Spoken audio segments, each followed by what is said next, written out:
저는 이제 요한복음을 생각을 하면 사복음서 중에서는 조금 이제 다른 세 가지 복음하고는 조금 더 다른 관점이나 좀 다른 좀 깊이가 있는 좀 성경이다라고 볼 수 있어요. 그래서 그 마태, 마가, 누가복음을 우리가 공관복음이라고 하고 요한복음은 조금 다르게 본다. 요한이 이제 이거를 기록했을 당시가 좀 시기적으로도 훨씬 더 성숙한, 어쩌면 인생 말년, 성숙 정도가 아니라 이제 인생을 정리하는 단계에서 세 복음서는 대략 저술된 시기가 마가복음이 먼저 적히고, 그 다음 마태복음이 적히고, 그 다음 누가복음이 적혔어요. 이 대략 시기가 한 예수님 사후, 그러니까 AD 한 40년 후반경부터 한 60년 이 사이에 세 복음서들이 다 적혀요.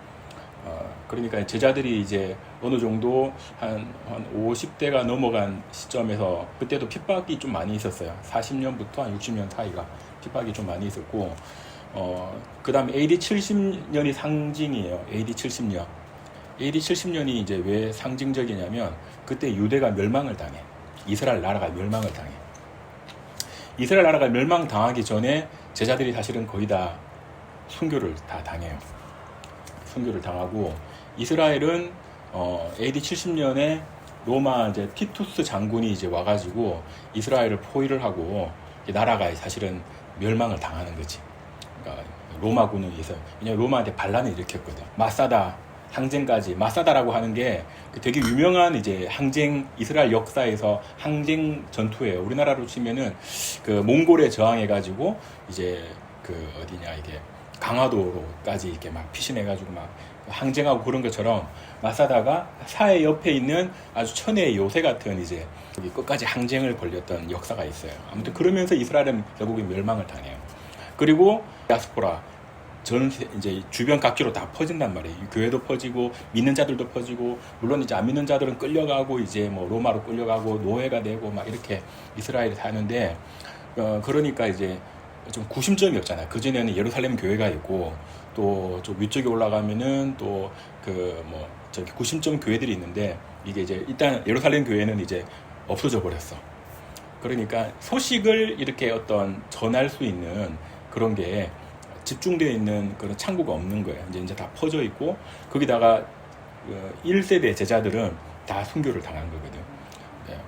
뭐 누구도 죽고 결국 베드로도 순교 당하고, 바울은 언제 순교당할까요? 바울은 AD 68년도에 순교당해요. AD 68년에. 그러니까 직전이네요. 이제 멸망당하기 직전에 순교를 막 당해요.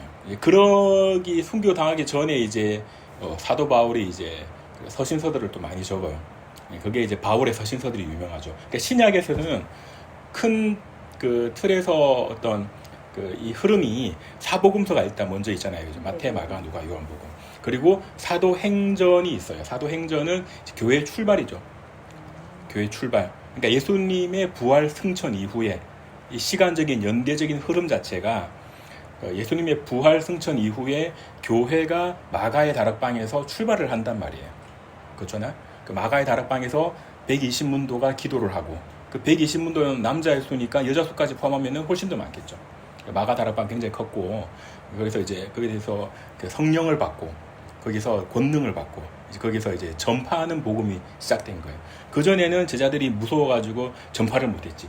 예수님께서 부활하셔가지고 모습을 드러냈지만, 사람들이 이제 놀랬지만, 그 자기들이 그럼 뭐를 해야 되죠? 여기서부터 막히는 거죠. 근데 확실히 예수님께서는 요한복음 마지막에도 그렇고 또 마태복음 마지막에도 그렇고 너희는 가서 복음을 전해라라고 이야기를 했거든. 근데 그게 안 되는 거야. 두려우니까 사람 마음속에. 근데 이제 이 성령이 임하고 담대함이 임하게 돼요. 담대함. 그게 사도행전 1장 2장의 스토리죠. 그리고 사도행전에 보면은 이제 교회가 막 늘어나니까 어떻게 되죠? 기존에 권력이 있던 누구였죠? 바리새인들이 특별히 이제 이런 그 바울이나 이런 이제 이제 율법에 열심인 사람들이 이제 믿는 자들 핍박을 막 하는 스토리가 나오고, 그 와중에 또 막 옥신각신하는 게 이제 사도행전의 스토리고, 거기에서 이제 부르심 받은 게 바울이 부르심 받게 되죠. 바울이 이제 사도행전 한 9장 넘어가 8장 9장 넘어가게 되면 이제 선교 여행을 이제 부르심 받고 어떤 기간을 거치고 선교 여행을 출발하게 돼요. 그게 1차 선교.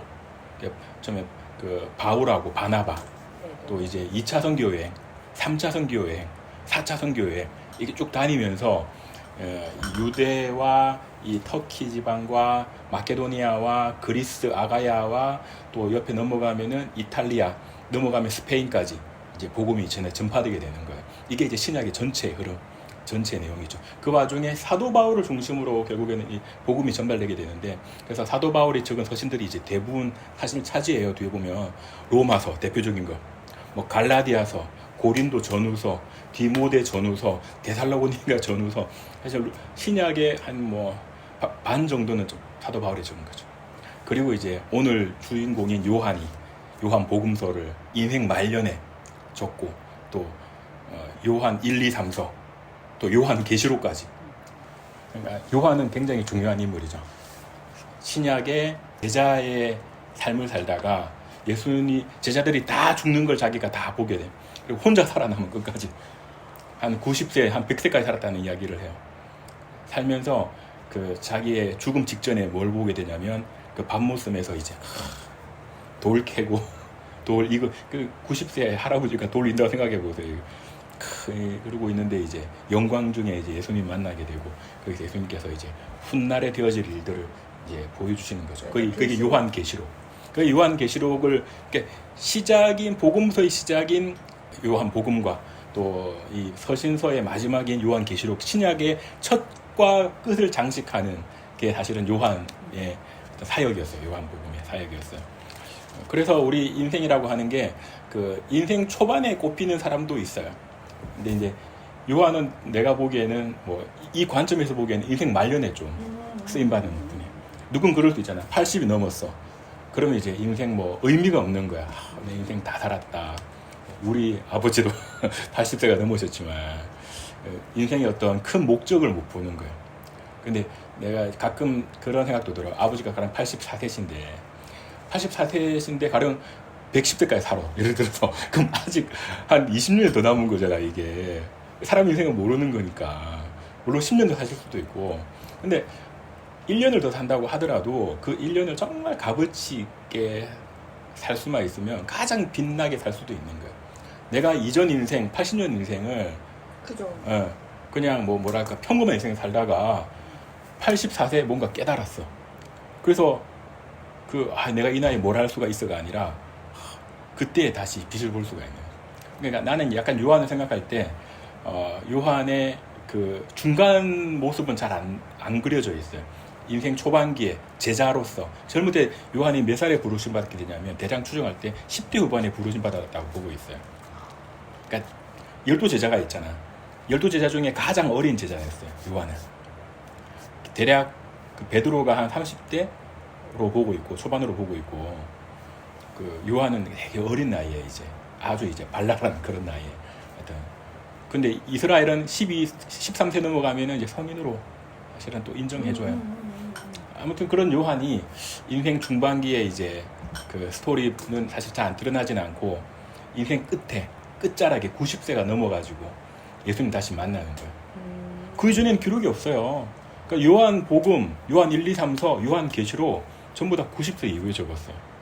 그래서 우리 인생도 나는 그렇다 생각이 들어. 우리 뭐 더 빨리 주님 만나가지고 잘 쓰임받으면 복된 거야. 근데 80세가 넘어서 90세가 넘다 하더라도 주님 만나면 영광스럽게 사실은 쓸 수가 있는 거예요. 나는 이제 우리가 나이가 언제냐가 중요한 게 아니라 내가 그 생명의 빛을 언제 만났느냐가 중요한 거예요. 생명의 빛을 만나면 사실은 이 새로 살아나는 거예요. 본어게인 될 수 있는 거고. 그게 요한복음에서 요한이 7가지 대선언을 들어봤어요? 예수님의 7가지 대선언. 큰 어떤 관점에서 탁탁탁 방점을 찍어줘요. 나는 양의 문이다. 나는 선한 목자다. 나는 길과 진리와 생명이다. 부활이고 생명이고, 나는 또 참 포도나무고, 난 세상의 빛이다. 세상의 빛이다. 세상의 빛, I am으로 시작하거든요. 그러니까 이게 예수님이 자기를 아주 심플하게 설명한 거예요. 이런 대선언들이 요한복음에 등장을 해요. 그래서 좀 그런 우리가 좀 요한이란 제자의 이런 그 선포와 예수님을 보는 관점과 또 이 복음서를 통해서 어떻게 이 메시아를 전해주고자 하는지를 우리가 좀 유익 있게 보면서 읽어 나가면 좋을 것 같아요. 1장 한번 읽어주시겠습니다. 태초에 말씀이 계셨고 그 말씀이 하나님과 함께 계셨으니 그 말씀은 하나님이셨느니라. 그 말씀이 태초에 하나님과 함께 계셨느니라. 요한복음의 1장의 선포가 뭐냐면 태초부터 계신 말씀이다라고 이야기를 하는 거죠. 예수님이. 그러니까 우리가 다른 복음서에는 예수님을 처음에 이야기할 때 어떤 연대기적으로 적거나 아니면은 족보를 이렇게 쭉 나열을 하거나 예수님을 증거하는 입장이 있는데 빛되신 분, 그러니까 형이 이상학적인 걸로 설명하죠. 또 이분은 태초에 있었던 말씀 이렇게 표현하는 거죠. 이게 표현들이 굉장히 독특하죠. 이런 표현들이 이제 사실 그 그리스 그 당시에 뭐 로고스 신학이라고 하기도 하고 뭐라고 하기도 하는데 그래서 조금 다른 복음서하고 차별되는 예수님의 묘사라고 보면 됩니다. 자, 넘어가겠습니다. 1장 23절 가면은 나는 선지자 이사야의 말과 같이 주의 길을 곱게 하고 하라고 광야에서 외치는 자의 소리로다. 이 소리를 참 강조하죠. 이 말씀. 결국에는 그 모든 일이 되어지는 것은 그 말씀으로 되어진다라고 이제 보면 되는 거고 29절 또 줄치겠습니다. 요한이 예수께서 자기에게 나오심을 보고 세상 죄를 지고 가시는 하나님의 어린 양이다. 그러니까 우리가 예수님이 어떤 분인가라고 딱 했을 때 딱 심플하게 말하면 예수님은 세상 죄를 지고 가는 하나님의 어린 양이다 라고 봐야 돼요. 잘 생각해 보세요. 다 떠나가지고 자, 메시아가 왜 왔어야 됐을까? 결국 이 인생이라고 하는 이 피조물들이 자신이 자신의 어떤 이 원죄, 그러니까 사람은 죄 아래 놓여져 있거든. 그러니까 이게 선언이에요, 선언. 우리가 그게 싫다, 아니다, 나는 깨끗하다, 나는 정결하다, 나는 뭐 의로운 사람이다라고 하는 사람도 가끔씩은 있어요. 나는 법 없이도 사는 사람이야. 그런 사람도 있어요. 그러니까 굉장히 자기 이제 교만에 있는 사람들이 있어요. 근데 사람은 어찌 보면 또 죄를 회피하죠. 일반적인 사람의 어떤 심리적인 거는. 우리는 다 죄인이에요. 네. 우리는 그렇게 하지만 안 믿는 사람들은 자기가 죄가 있다라고 하는 걸 받아들이기가 처음엔 조금 이렇게 되게 힘들어해요. 아무튼 성경의 선언은 뭐냐면 우리는 죄 아래 놓여져 있다라고 하는 거예요. 그래서 인생이 끊임없이 살아가면 살아갈수록 그 죄의 문제 때문에 그 스트러글 막 부딪히고 싸우고 뭐 이렇게 되는 거죠, 결국에는. 근데 그걸 사람의 힘으로는 정말 도무지 벗어날 수가 없어요. 결국엔 사람은 죽는 그날까지 이 죄에 대한 문제 때문에 굉장히 험난한 그 심적인 고통을 받고 살아가거든요. 이상구 박사님이라는 분도 제7일 안식교 미국 교단에 계셨고 35년 동안 나오신 분이시고 또 내 아는 후배가 그 전도받고 간 교회는 중국에서 온 안식교회 또 달라. 그래서 중국에서 온 안식교고 그래서 나도 내용을 보고 너무 황당하던데 진짜 완전 짝퉁 같은 그런 곳인데 그래도 이 안식교 전체적인 이 맥락 속에 있는 이 교단들은 굉장히 율법을 강조를 많이 하고 선한 삶을 강조를 많이 해요. 그리고 물론 이제 대표적으로 그 토요일을 안식일로 해서 예배를 드리죠. 이게 이제 진짜 정통이다. 그래서 일요일 안식은 아니다. 뭐 그렇게도 주장을 하고 또 그 자기 죄를 다 이렇게 없애고 깨끗하게 해야지 자기가 구원받는다라고 해가지고 그 삶의 어떤 그 정결한 삶을 굉장히 강조를 많이 해요. 그래서 음식도 레위기에 나와 있는 그런 부정한 음식은 입에 안 돼요. 입에 안 되고 가령 예를 들어서 뭐 미꾸라지 그 돼지고기 안 먹어? 안 먹죠. 안 먹고 뭐 각각류, 킹크랩. 발효 안 시켜? 킹크랩. 빵 발효 안 해? 그런 거 이제 구분해서 먹는 거죠. 그걸 유대인들은 그렇게 해요. 유대인들은 다 그렇게 먹고 있거든. 그 중에 대표적인 게 이제 조사심판교리라고 하는 교리가 있어요. 이게 이제 심판 때에 낱낱이 조사한다는 거야. 그래서 그 죄가 있으면 그 다 이제 정결함 받고 천국에 갈 수 있다라고 하는 건데 그 대표적으로 한인 그 안식교 환자를 치료하는데 그 죽을 날을 만나는 거야. 늦게 너무 발견돼가지고. 근데 자기가 이제 구원받은 거에 대해서 확신성이 없는 거야. 왜 확신성이 없냐면 이게 안식교 교리가 이제 사람 그렇게 억누르는 게 있는 거예요. 근데 우리가 신약에서 로마서에서도 분명히 선포하고 있거든요. 죄와 사망의 권세에서 우리를 믿는 자들은 그 믿음으로 인해서 그 죄와 사망의 권세를 이겨냈다라고 하는 이기신 그리스도를 믿음으로 인해서 우리 또한 그 구원받는다라고 하는 걸 믿는데 또 길과 진리와 생명 되시는 예수님의 그 은혜와 값없이 주시는 구원의 은혜를 우리가 믿어야 되는데 그 자기가 다 사야 되는 거예요. 그 교리에 지배받는 사람들은. 그러니까 어떤 이 도구마, 교리가 도구마인데 이 도구마의 지배를 받는 사람들은 그게 이슬람교가 돼서 이슬람교든 아니면 그게 힌두교도들은 또 윤회설을 또 믿잖아요. 그래서 자기가 지금 수도라나 불가초 천문이로 태어났어. 그러면 그 삶을 그냥 수용해. 그래서 그냥 개똥처럼 구르다가 죽어야 돼. 그래야지 자기가 또 새롭게 윤회가 태어나면 좀 더 높은 계급으로 태어날 수가 있는 거니까. 그러니까 그런 도구마에 빠져 있으면 결국에는 그 하나님을 바라보지를 못하는 거예요. 그게 이제 뭐 불교도인들도 마찬가지고. 그래서 이 안식교가 좀 이렇게 누구는 굉장히 또 긍정적으로 보는 목사님도 계신데 제가 보기에는 그 핵심적인 그런 교리가 굉장히 비성경적이기 때문에 조금 저는 좀 절대 비추죠.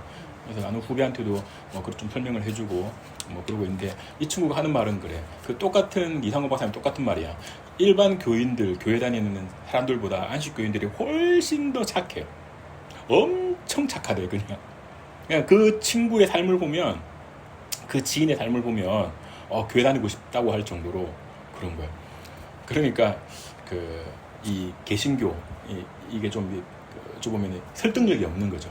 요한복음에서 그 세상 죄를 지고 가는 하나님의 어린 양이다. 아까 그 이야기 했죠. 예수님은 다니엘서에 말씀하고 계시지만 다니엘서에 예언이 되어 있어요. 예수님이 어떻게 예언되어 있어요? 큰 이 땅에 제국들이 출현한단 말이에요. 느부갓네살의 꿈과 벨사살의 꿈을 통해서 반복해서 보여주지만 세상에 무섭고 강한 짐승들이 이 땅에 등장을 해요. 그게 권세들이고 권력들이고 이 땅의 힘들인데 그 제국들 끝에 뜨인 돌이 나타나가지고 그 우상의 발을 깨트린단 말이에요. 그리고 이 상의 권세들이 산산이 이 먼지처럼 날아가 버린다라는 환상을 해석을 해주게 돼요. 그 뜨인 돌이 뭐냐면 진리가 되시는 그리스도를 말하는 거거든요. 그분이 언제 오시냐? 로마거든요. 로마. 그 다리를 친다면 그 로마 시대 때 예수님이 오시는 거예요. 하나님의 시간표에서는 메시아의 탄생자, 메시아의 오심이 로마 시대의 끝자락에 이제 오신다라고, 끝자락이 아니라 로마 시대에 오신다라고 이렇게 이야기를 하고 있어요. 예언대로 예수님이 오시게 됐고, 예수님이 오신 건 뭐냐면 이 땅에 이 죄에 눌려서 삶과 죽음과 병듦과 또 고통 가운데 있는 이 땅의 피조물들이 이 죄에 눌려 있기 때문에 이 생로병사를 겪는 이 피조물들이 그리스도의 진리로 하나님의 자녀가 되는 것을 하나님께서는 바라고 계신 거예요. 하나님께 바라고 계신 거예요. 그래서 이 땅에 오신 거는 예수님이 복음을 전하고 이 죄의 권세에 눌려 있는 자들을 말씀으로 자유롭게 하시려고 이 땅에 오신 거예요. 그래서 우리가 그 말씀을, 진리의 말씀을 우리가 잘 보고 믿고 그 진리 되시는 예수님을 우리가 만나야 되는 거예요. 예수님 만나야 되는 거예요. 그래서 우리가 전도할 때도 그렇고 좀 예수님 만나시라고, 예수님 기도하시고, 예수님 또 우리가 믿는 사람들한테는 성령을 받으라고 이야기하시잖아요. 이 요한복음에 그 성령에 대한 그 사역이 또 집중적으로 나와요. 성령이 왜 오셨는지 이런 것들이 좀 포인트로 보면 됩니다. 그리고 1장 33절을 읽어주실래요? 여기서 세례 요한은 물로 침례를 줘서, 세례를 줘서 물에 담그잖아요. 이렇게 수장. 그래서 당신이 새롭게 태어났다. 그래서 과거의 죄를 씻고 새로운 사람으로 이제 세워가는 건데, 이건 어떤 눈으로 보이는 가시적인, 그리고 몸으로 겪는 그런 이제 세례 의식, 죄를 씻는 의식을 이렇게 보여주시는 거고, 성령이 오셔서 세례를 주시는 거는 우리의 영혼도 새롭게 되는 거, 우리의 영혼이 새롭게 되는 거를 하는 사역은 예수님께서 오셔서 성령 세례로 우리에게 주시는 약속인 거예요. 그래서 이 땅의 그리스도인들은, 믿는 사람들은 나도 정말 성령 세례를 받고 싶다. 나도 성령 세례를 정말 받아야 되겠다. 우리가 기독교인들이 많이 있지만 그냥 세례를 받은 기독교인들이 있고 성령을 받은 기독교는 달라요. 세례를 받은 기독교는 그냥 비슷해 보여. 좋은 일도 하고 말씀도 암송하고. 세례를 받는다는 게 세례는 이제 물 세례 받잖아요. 우리 장로교 가면은 물로 이렇게 찍어서 저는 예배랑 PT 때문에 그렇게 하기도 하고 또 하면 또 침례교단 가면 물이 진짜 수장하죠. 나는 그 우리 옛날 세례 받았던 서울에서 받았는데 교회 목사님이 친구 따라간 교회예요. 목사님이 야 너는 진짜 행운이다 저한테 이야기하는 거예요. 왜 그러니까 그 전전주에 이제 성지순례를 갔다 오셔 요단강 물을 또 오셨더라고. 요단강 물로 이제 개를 주셔가지고 나는 이제 좀 행운이었지. 그런 생각이 나는데 요한의 물 세례와 예수님의 성령 세례 이야기가 있었고 그 다음에 1장 43절 가면 이튿날 예수께서 갈릴리로 나가시다가 빌립을 만나 이르시되 나를 따르라 하시니 빌립은 안드레와 베드로의 한 동네 베세다 사람이라.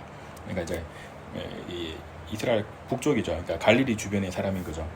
빌립이 나다나엘을 찾아가 이르되 모세가 율법에 기록하고 이런 선지자가 기록한 그 일을 만났으니 요셉의 아들 나사렛 예수라. 나다나엘이 그랬죠. 이스라엘에 뭘 선한 것이 나올 수 있겠느냐. 빌립이 와서 보라. 예수께서 나다나엘을 자기의 오는을 보시고 이르시되 보라 이 사람은 참 이스라엘 사람이라. 그 속에 간사한 것이 없도다. 어떻게 당신 나를 아십니까? 그러니까 너가 무화과 나무 아래 있을 때 내가 보았노라. 나다나엘이 좀 특이한 말을 하죠. 라비어, 그러니까 선생님, 당신은 하나님의 아들이십니다. 이 제일 처음 베드로보다 먼저 고백한 사람이 하나님의 아들이십니다를 먼저 고백한 사람이 사실은 베드로보다 먼저 고백한 게 나다나엘인 거죠. 그래서 나다나엘이 뭔가 그러니까 이 상태에서 이분이 이 고민을 하고 있었던 거죠. 무화과나무 아래라고 하는 표현 자체가 어떤 표현이냐면 그 유대인들이 이제 이 율법을 연구하는 장소예요. 율법을 상고하고 율법을 이렇게 공부하고 묵상하는 장소예요. 무화과나무 아래가 생각보다 굉장히 온도가 시원해요. 나다나엘은 뭘 생각하고 있었냐면 메시아를 대망하고 있었던 사람인 거예요. 그는 뒤에 고백에서 나올 수가 있어요. 이 사람은 굉장히 메시아를 찾고 있었다. 이게 이제 우리가 창세기와 연결이 되죠. 뭐하고 연결이 된다? 아브라함이 또 그랬던 거죠. 아브라함이 왜 하나님께 부르심 받았냐면 날마다 하나님을 묵상했던 사람인 거예요. 창조주를 묵상했던 사람인 거거든. 구원을 묵상하고, 그러니까 이 땅의 어떤 이 부조리함과 또 이 땅의 어떤 뭐 당대에 더 뭐 좀 그런 게 어려운 게 많았겠죠. 그러니까 이 땅에 많고 많은 사람들 중에서 하나님께서 누구를 찾냐면 자기를 찾는 자가 있나 없나를 찾으시느니라고 되어 있어요. 시편 말씀에. 그러니까 이 땅에 수많은 사람들이 다 바쁘게 자기의 어떤 삶의 목적을 따라서 살아가고 있는데 하나님이 도대체 계신가 안 계신가를 찾는 사람을 하나님께서 찾으시느니라고 되어 있어요. 그러니까 나다나엘도 그런 사람이었어요. 근데 그 포인트를 예수님이 딱 짚어주니까 이런 고백이 대뜸 나오는 거예요. 당신은 하나님의 아들이십니다. 이거는 사실 엄청난 고백인 거예요. 이 당시로는 엄청난 고백. 이거는 이런 고백 때문에 예수님이 결국엔 죽게 돼요. 누구한테? 바리새인들이 뭐랬냐면 내가 하나님의 아들이라고 말하니까 참남대다 옷을 찢어버린단 말이에요. 이거 나다나엘이 좀 말을 한 거는 만약에 이제 옆에 유대인들 중에서 율법학자들이 들었다. 바로 돌 날라오는 짱돌 10개 날라와. 그러니까 이분은 굉장히 메시아를 찾고 있는 사람이었어요. 강렬하게 찾고 있는 사람이었어요. 메시아를. 메시아가 오겠지 이런 정도가 아니라 진짜 언제 메시아가 오시나. 이 구약에 이렇게 예언되어 있고 구약에 이렇게 게시되어 있는데 이 이사야 말씀에 또 이 다니엘서 이런 말씀에 이렇게 예언되어 있는 메시아가 정말 계신가 오시나 이런 걸 또 성경적으로 찾고 연대기적으로 그분의 출현을 기다리고 근데 뒤에 가면은 이게 또 연결이 돼. 누가 연결이 되냐면 우물가의 여인 사마리아 우물가의 여인이 그런 말을 해요. 당신이 메시아군요. 딱 그런 말을 합니다. 그러니까 보세요. 민간의 유대 땅뿐만이 아니라 갈릴리 땅과 유대 땅에서 누가 활동했냐면 세례 요한이 활동했잖아요. 세례 요한이 막 사람들한테 회개를 전파했잖아요. 사해의 좀 위쪽에 올라가는 베들레헴에서 오른쪽에 요단강 하루 쪽에서 회개를 베푸는 세례를 한 게 세례 요한이었거든요. 그때 이제 세례 요한이 메시아의 길을 준비시킨 사람이잖아요. 그러니까 당대에 뭐가 퍼져 있었어요? 지금 갈릴리 땅, 그리고 밑에 있는 유대 땅, 그 중부에 있는 사마리아 땅, 온 곳에서 메시아의 출현을 갈망했다는 거예요. 그럼 예수님 오시기 전에 도대체 어떤 일이 있었길래 메시아의 출현이 있었을까? 그게 이제 여러 가지 이제 환경적으로도 그렇고 선지자들의 예언도 그렇고 메시아가 곧 온다라고 하는 엄청난 기대치가 그 땅에 있었던 거예요. 그게 이제 스타트를 끊었던 게 세례 요한. 요한이 말하더라. 메시아가 곧 온다고. 그렇게 이야기했잖아요. 메시아기를 준비해라. 그럼 우리한테 이 지금 로마의 압제에서 건져줄 메시아가 오시는 건가? 또 아니면 또 정말 성경에서 예언되어 있는 유대 땅의 다윗과 같은 어떤 정치적인 또 메시아가 오시는 건가? 또 그 이상의 개념에서 메시아가 오시는 건가? 엄청나게 기대를 많이 했다는 거죠. 근데 그게 어디까지 와야 되냐? 사마리아 땅까지도 가 있었어요. 아무튼 2장 가겠습니다. 2장 읽어주시겠습니다. 셋째 날에 갈릴리 가나에서 혼인이 있었는데 예수의 모친도 거기 있더라. 네, 끝까지 보도록 하겠습니다. 그 유명한 이제 가나의 혼인 잔치에 물을 포도주로 바꾼 사건이었죠. 네네네. 그래서 이게 첫 번째 이제 기적이라고 이야기를 하죠. 완전 이게 새로운 걸로 변화시켰다 이건 거예요. 그러니까 예수님의 어찌 보면은 이후에 할 성령의 사역도 이런 거예요. 그 한 사람이 베드로가 예전 베드로에서 새롭게 되는 거예요. 또 사울이 완전 바뀌어서 바울이 되는 거예요. 또 예전에는 그렇게 주님 부인했던 제자도 완전 바뀌어서 순교자가 되는 거예요. 그걸 이제 도마도 그렇게 또 비유도 하지만 도마는 사실 굉장히 믿음 좋은 사람이었어요. 또 이런 예수님을 피해서 마가같이 이렇게 막 혼이불을 몸에 감싸고 도망다녔던 마가도 나중에 변화돼가지고 누가 오셔야지? 근데 성령이 오셔야지 그걸 할 수가 있는 거예요. 그러니까 이 변화의 이 핵심은 뭐냐면 성령이 오셔야 되는 거예요. 그래서 우리가 사실 그 만나는 많은 그 이웃들, 기독교인이든 성령을 정말 성령 받기를 갈망해야 돼요. 성령 받기. 13절 가면은 이제 6월절은 양력으로는 4월, 이스라엘 월력으로는 히브리력으로는 이스라엘의 첫 해죠. 6월절, 첫째 달. 이때 이제 있었던 스토리. 예수님께서 어디 가셔서요? 성전에 가셔가지고 거기서 이 환전하고 또 이런 사람들을 채찍으로 거기서 이제 그 6월절이니까 제물들을 바쳐야 되는데 멀리서 타지에서 오는 사람들은 만약에 양이나 이렇게 가지고 오다가 얘들이 길을 잘못 들고 넘어지고 이러면 상하잖아요. 이렇게 다치고 그렇게 되면은 이게 제물로의 가치가 없거든. 그러니까 이 사람들이 돈을 가지고 와가지고 현장에서 이 제물을 파는 사람들하고 바꿔서 해야 되겠죠.